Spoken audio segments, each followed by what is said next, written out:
नमस्ते, मेरा नाम है विनय आकाश और आप देखना शुरू कर चुके हैं प्रभात साक्षी का खास कार्यक्रम मोस्ट रिलायबल इन्फॉर्मेशन यानी एमआरआई। एक पुरानी कहावत है कि चोर चोरी से जाए, हेरा फेरी से न जाए। चीन एक तरफ तो भारत को उल्लेखनीय उभरती शक्ति मानते हुए द्विपक्षीय संबंधों को आगे बढ़ाने की बात कहता है, वहीं उसने अपना दूसरा चेहरा दिखाकर बता दिया कि वो अभी भी अपनी हरकतों से बाज नहीं आ रहा। दरअसल चीन ने अरुणाचल प्रदेश पर फिर से अपने दावे पर जोर देने के मकसद से भारतीय राज्य के लिए चीनी तिब्बती प्रियन अक्षरों के नामों की तीसरी लिस्ट जारी की है। चीन के नागरिक मामलों के मंत्रालय ने अरुणाचल प्रदेश के लिए 11 जगहों के मानकीकृत नाम जारी किए हैं। आपको बता दें कि चीन की इसी तरह की हरकतों पर भारत दो टूक जवाब दे चुका है। भारत पहले भी अरुणाचल प्रदेश में जगहों के नाम बदलने के चीनी कदमों को खारिज कर चुका है। वो कहता रहा है कि अरुणाचल प्रदेश भारत का भिन्न अंग रहा है और हमेशा रहेगा। गढ़े गए नामों से यह तथ्य नहीं बदलता।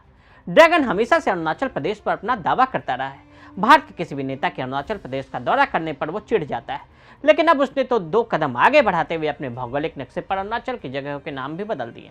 चीन ने अरुणाचल प्रदेश के चीनी तिब्बती और पिनियन अक्षरों में नामों की तीसरी लिस्ट जारी की।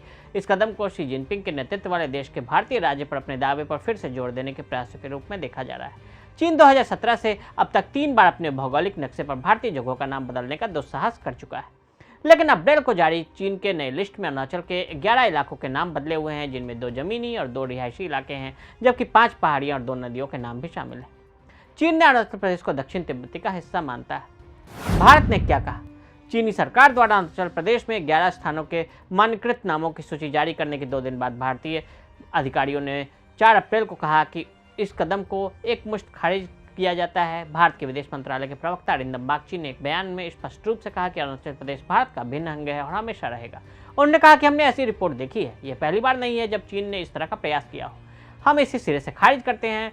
अरुणाचल प्रदेश भारत का अभिन्न अंग है। चीन द्वारा अरुणाचल प्रदेश में स्थानों का नाम बदलने पर विदेश मंत्रालय ने कहा कि आविष्कार किए गए नामों को सौंपने का प्रयास वास्तविकता को नहीं बदलेगा। यह पहली बार नहीं है जब चीन ने ऐसा किया। इसने 2017 और 2021 में अरुणाचल प्रदेश के स्थानों के मानकीकृत नामों के 2 अलग अलग सेट जारी किए थे। चीन उन जगहों को नाम क्यों दे रहा है जो भारत में है? चीन अरुणाचल प्रदेश के लगभग 90,000 वर्ग किलोमीटर के क्षेत्र को अपने रूप में दावा करता है। इस क्षेत्र का चीनी भाषा में जंगनान कहता है और दक्षिण तिब्बत के लिए बार बार संदर्भ देता है।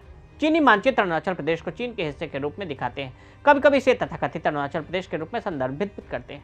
चीन भारतीय क्षेत्र पर एक तरफा दावे को रेखांकित करने के लिए समय समय पर प्रयास करता है। अरुणाचल प्रदेश में स्थानों को चीनी नाम देना उसी प्रयास का हिस्सा है। पिछली सूचियों में किन स्थानों को चित्रित किया गया था? पहली सूची 14 अप्रैल 2017 को सामने आई, जिसमें राज्य के 6 स्थान शामिल थे। चीन के नागरिक मामलों के मंत्रालय ने उस समय कहा कि मानकीकृत नामों का पहला बैच जारी किया जा रहा है। चीन सरकार ने कहा कि स्थानों के नामों के प्रबंधन पर प्रासंगिक नियमों के अनुसार विभाग ने चीन के दक्षिण तिब्बत क्षेत्र में कुछ स्थानों के नामों को मानकीकृत किया है।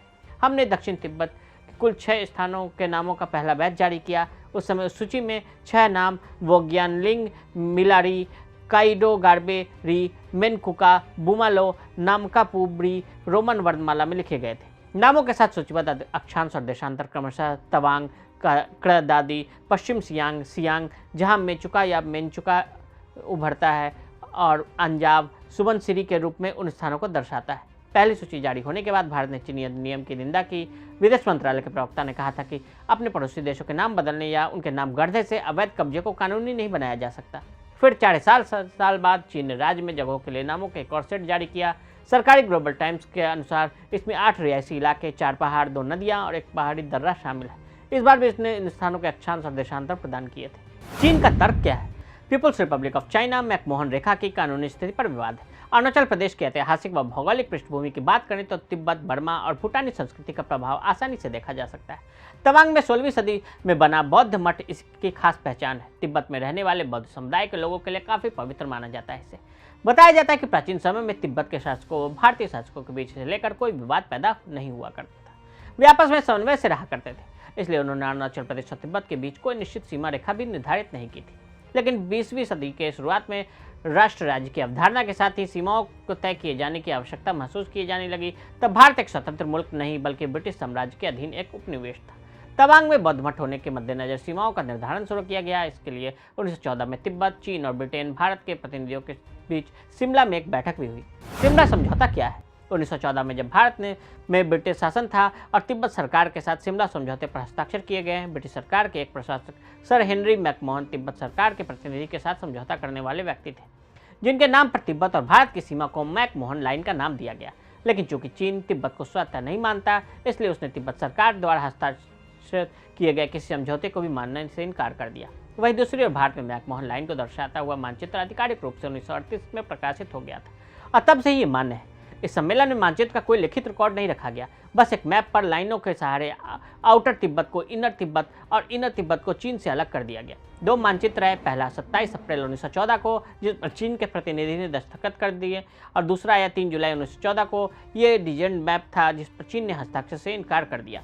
दूसरी ओर भारत में मैकमोहन लाइन को दर्शाता हुआ मानचित्र आधिकारिक रूप से 1938 में प्रकाशित हो गया और तब से ही मान्य है। इन दावों से चीन क्या हासिल करना चाहता है? यह भारतीय क्षेत्र पर अपने क्षेत्रीय दावों का दावा कर चीन रणनीति का हिस्सा है।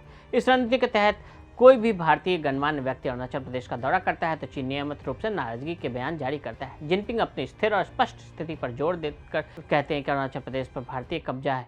हालांकि दुनिया द्वारा दृढ़ता से स्थापित और मान्यता प्राप्त है। ये पीपल्स रिपब्लिक ऑफ चाइना ने अरुणाचल प्रदेश के ईटानगर में आयोजित 2 दिवसीय G20 बैठक के लिए अपने प्रतिनिधिमंडल भी नहीं भेजा था। अमेरिकी सांसदों ने पेश किया था विधेयक। अरुणाचल प्रदेश को लेकर चीन की आक्रामकता नीति का अमेरिका ने खुलकर विरोध किया। भारत का पक्ष लेते हुए अमेरिका ने 2 टूक कहा कि अरुणाचल प्रदेश भारत का अभिन्न हिस्सा है। ओरेगन से डेमोक्रेटिक सीनेटर जेफ मर्केल और टेनेसी से रिपब्लिकन सीनेटर बिल हॉगर्टी ने चीन सीनेट में एक प्रस्ताव पेश किया जो भारत गणराज्य के अभिन्न अंग के रूप में एक भारतीय राज्य अरुणाचल प्रदेश की संयुक्त राज्य अमेरिका की मान्यता की पुष्टि करता है। यह संकल्प पूर्वी क्षेत्र में वास्तविक नियंत्रण रेखा पर भारत और चीन के बीच हालिया संघर्ष के जवाब में है जो 6 वर्षों में अपने चरम पर है।